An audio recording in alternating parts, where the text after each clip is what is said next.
Welcome back. আশা করছি আপনারা সকলেই ভালো আছেন। তো এই সকল ধরনের যে ট্রেনিং ফটোগুলো আছে এগুলো আপনারা কীভাবে এডিটিং করবেন সেটা মূলত আজকের এই ভিডিওতে দেখাবো।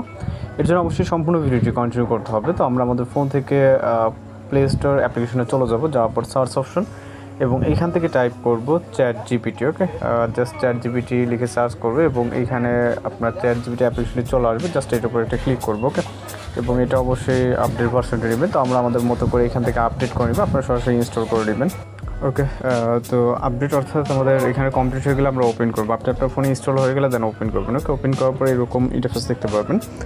তো যারা ফার্স্ট টাইম লগ ইন করবেন তারা অবশ্যই এখানে একটি জিমেল দ্বারা কানেক্ট করে নেবেন। কানেক্ট করে না নিলে এরকম ইন্টারফেস দেখতে পাবেন। এইরকম নিচে একটি ফটো আইকন দেখতে পাবেন, এখানেও ক্লিক করবেন।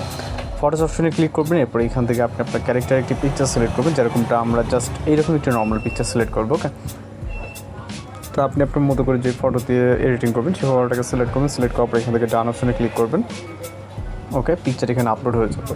তো এবং এই পিকচারটা এডিটিং করার জন্য আমাদের নির্দিষ্ট একটি প্রম্পট প্রয়োজন হবে, যেই রকম আমরা এডিটিং করতে যাচ্ছি, যেটা হচ্ছে প্রিভিউতে দেখছেন। ওকে, তো এই প্রম্পটটি হচ্ছে আপনারা এই যে ভিডিওটি দেখতেছেন এই ভিডিওটি চেক করলে দেখবেন যে নিচে এরকম একটি প্রম্পট লেখা আছে। ওকে, তো কপি প্রম্পট বলে এখান থেকে জাস্ট আপনি এই প্রম্পটটিকে কপি করে নেবেন। ওকে, জাস্ট এতটুকু পর্যন্ত। দেন এখান থেকে আমরা টেক্সটটাকে কপি করে নিলাম, অর্থাৎ প্রম্পটটিকে চলে যাবো ChatGPT অ্যাপ্লিকেশনে এবং এইখান থেকে আমরা প্রম্পটটাকে পেস্ট করে দেবো টেক্সট লেখার জায়গাতে। ওকে, জাস্ট টেক্সটটা লেখা হয়ে গেলে এখান থেকে আমরা সেন্ড অপশনে ক্লিক করব। তাহলেই আমাদের এই কমান্ড পিকচার সহ কমান্ডটি সেন্ড হয়ে যাবে এবং তারই উপর ভিত্তি করে এখানে ChatGPT আমাদের দেখতে পাচ্ছেন গেটিং স্টার্টেড এবং প্রসেসিং ইমেজ, আমাদের ইমেজ একটি রেডি করে দেবে। জাস্ট আমাদের এখানে ওয়েট করতে হবে। এখানে আপনারা 1 থেকে 1.5 মিনিট এরকমটা সময় লাগতে পারে। তো আমাদের জাস্ট ওয়েট করতে হবে 1 থেকে 1.5 মিনিট অথবা 2 মিনিট। ওকে, ওকে, তো অনেকক্ষণ এরকম দেখতে পাওয়ার পর অনেকে হয়তো বা পিকচারগুলো শো করে না বা দেখতে পারে না। তো এই প্রবলেমটি সলভ করুন কীভাবে, এখানে টেক্সট বক্স দেখতে পাবেন নিচে, যে এখানে জাস্ট বলবেন যে আমার ছবি রেডি হয়েছে।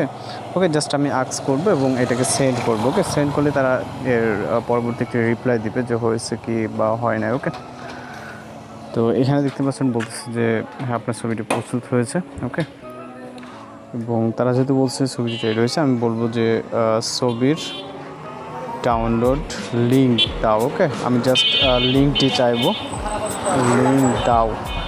ওকে, জাস্ট এটা লিখে সেন্ড করবো। এরপরে তারা মেসেজের উত্তরে লিঙ্কটি দিয়ে দিবে। ওকে, ওকে, তো বলার পর দেখবেন যে এখানে ডাউনলোড লিঙ্ক দিয়ে দিবে। জাস্ট আপনি ডাউনলোড করুন যে অপশনটি লেখা আছে এর উপর একটা ক্লিক করবেন। ওকে, এবং নেটওয়ার্ক কানেকশন অনুযায়ী দেখবেন এখানে আপনার যে ছবিটি ডাউনলোড নিচ্ছে, চাইলে আপনি এখান থেকে ওপেন করে দেখতে পারবেন। ওকে, জাস্ট ওপেনে ক্লিক করলে দেখতে পাচ্ছেন কত সুন্দরভাবে এখানে কিন্তু আমাদের ছবিটি হয়ে গেছে। ওকে, একদম হাই কোয়ালিটি। তো এইভাবে খুব সহজে আপনি এই ধরনের ফটোগুলোকে এডিটিং করে নিতে পারবেন এবং এছাড়া যদি কোনো কিছু জানা থাকে অবশ্যই কমেন্ট বক্সে জানাতে পারবেন। দেখা হচ্ছে পরবর্তী কোনো ভিডিওতে। ভালো থাকবেন, সুস্থ থাকবেন।